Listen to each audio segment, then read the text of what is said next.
December 1st, we commemorate World AIDS Day.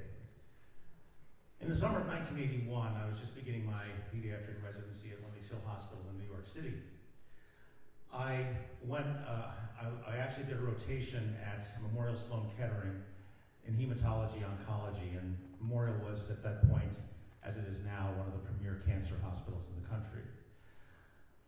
Each morning we would go down to the radiology department to look at any x-rays that had been done the night before, and go over them with the radiologist to see what they had to say about it. We were finishing up, and the radiologist said, "Wait a minute, I know you guys are peds, but there's this one film you ought to look at. It's really interesting." So he slapped it up on the view box, said, "What do you think?" I looked at it, and it's like, well, it looks like a pretty standard chest x-ray, probably male, no breast shadows were evident, but it was something about the lungs. It was just something like big white cotton balls in the lungs. What are called fluffy infiltrates, and I started to think of things that might cause that, something like fungal pneumonia. But it would help to know more about the patient.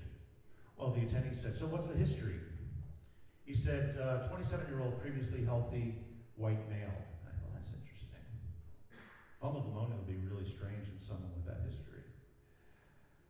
So the radiologist said, "Anyone care to guess what this might be?" And the attending said, "Well, probably fungal pneumonia." And I thought, well, nailed that one. But the radiologist said, "Nope." Any other thoughts? We were silent, and the radiologist finally said, "Pneumocystis carinii pneumonia." Now this was shocking. The attending actually gasped when he heard it. In those days, pneumocystis was thought to be a protozoan and a very rare cause of disease in otherwise healthy people. If it was seen in people who were old and frail and just not healthy at all. So the attending said, "Well, how do you know that's what it is?" He said, "Well, pulmonary did a biopsy, but shouldn't your next question be, what is someone with an infectious pneumonia doing at a cancer hospital?" Well, indeed, that was the question. So the radiologist answered it. Because he was initially brought here for Kaposi sarcoma. Now again, this was pretty shocking. Kaposi sarcoma is a form of skin cancer that's, again, very rare. It looks like a bluish-purple bruise that comes to medical attention when it doesn't go away. But again, it was only seen in people who were very old and whose immune systems were not working. So the attendant said, "Wait a minute, I think I've read something about this. In Morbidity and Mortality Weekly, we report these clusters of people, young people, getting these weird diseases. Here, Atlanta, San Francisco." The radio said, "This is one of them." Like he was displaying a rare white tiger. But there was one other thing. He said, "There's one other thing they all have in common. They were all homosexual." I don't know if I broke out into a sweat.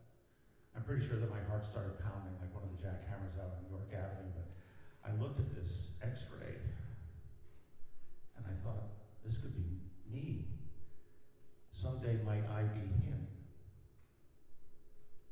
Well, it was a pretty busy day. I went back up to the patient floor and took care of a whole bunch of kids who were really sick, and I got home pretty late that night, walking the 15 blocks to my apartment at 2nd Avenue and 80th. Bob Corsico was there, my partner, my lover. We had met at Creighton University a couple of years before that, and it turns out we were both from Long Island. So even though we met in Omaha, he graduated from undergrad when I graduated from medical school. We moved back to New York together. It was kind of like kismet. And Bob said, "Hey, I've already had dinner, but I saved you some." I sat down, he put it in front of me, he said, "So, long day, huh?" As I picked up my food, I kind of looked at him, almost examining him, and said, "Yeah, long day." That night in bed, as I held him, I listened to his breathing, his strong, healthy breathing, and I wondered about the future. I didn't know then that Bob and I would, a couple of years later, segue from partners, from lovers, into best friends. And that 13 years later, Thanksgiving weekend, 1994, he would die of this thing that I'd seen for the first time that day. I didn't know that this would mark a before and after in my life. But I did know as I finally fell into a troubled sleep that life as I knew it had changed forever.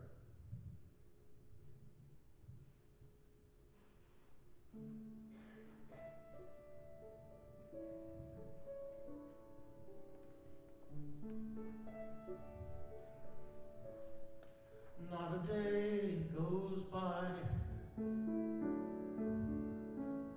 not a single day,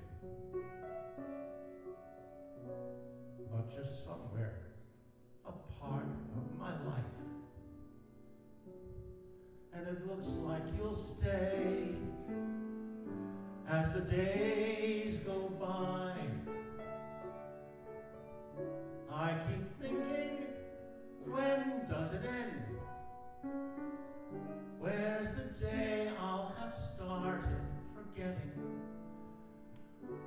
But I just go on thinking and sweating and cursing and crying and turning and reaching and waking and dying, and no, not a day goes by, not a blessed day that you don't somehow come into my life, and you won't go away, and there's hell to pay, and until I die, I'll die day after day after day after day after day after day after day.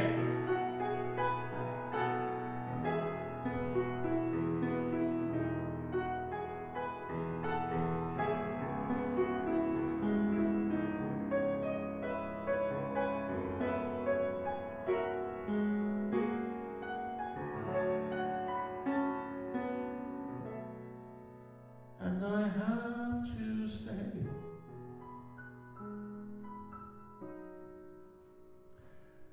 that until I die, I want day after day after day after day after day